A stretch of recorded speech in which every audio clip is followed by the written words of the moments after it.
কুশল পেরেরার কত বড় সাহস, নিজে রান আউট হয়ে দোষারোপ করছে নাহিদ রানাকে। ভাগ্য ভালো নাহিদ রানা ইনোসেন্ট ছেলে, ছোট মানুষ, না হলে কুশল পেরেরাকে তার যোগ্য জবাব দিয়ে দেওয়া হতো। আপনারা যদি দেখেন, ইনিংসের অষ্টম ওভারের ঘটনা ছিল সেটি।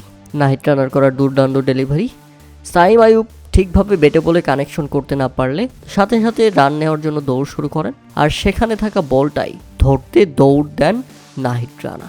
নাহিদ রানার সামনে চলে আসেন কুশল পেরেরা, সেখানে দুর্দান্ত ফিল্ডিং হয় এবং পরবর্তীতে আমরা দেখি রান আউট হয়ে গেছেন কুশল পেরেরা। আর তিনি উঠেই নাহিদ রানার দিকে তেড়ে যান এবং রীতিমতো শাসাতে থাকেন তাকে। সবাইকে বলছিলেন নাহিদ রানার জন্যই আমি আউট হয়েছি, নাহিদ রানা না হলে আমি আউট হতাম না, এটা নাকি তার ইজি রান ছিল। অথচ আম্পায়াররা বলছে এখানে নাহিদ রানার কোনো দোষই নেই, তাই তো তৃতীয় আম্পায়ার এটাকে আউট পর্যন্ত দিয়ে দিয়েছে। আপনারা যদি একটু টিভি রিপ্লাই ভালো করে দেখেন, কারণ টিভি আম্পায়ার তো আর বেকুব নন, টিভি আম্পায়ার তো আর কুশল পেরেরার মতো মাথা মোটা নন।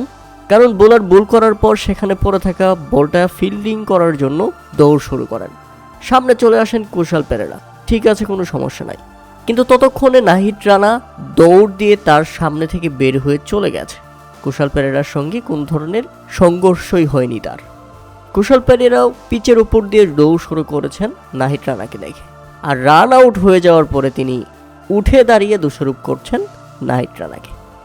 নাহিদ রানা বলছেন এখানে আমার কি সমস্যা, এখানে আমি কি করলাম, আপনি তো দৌড় শুরু করতে গিয়ে থেমে গেছেন এবং রান আউট হয়েছেন।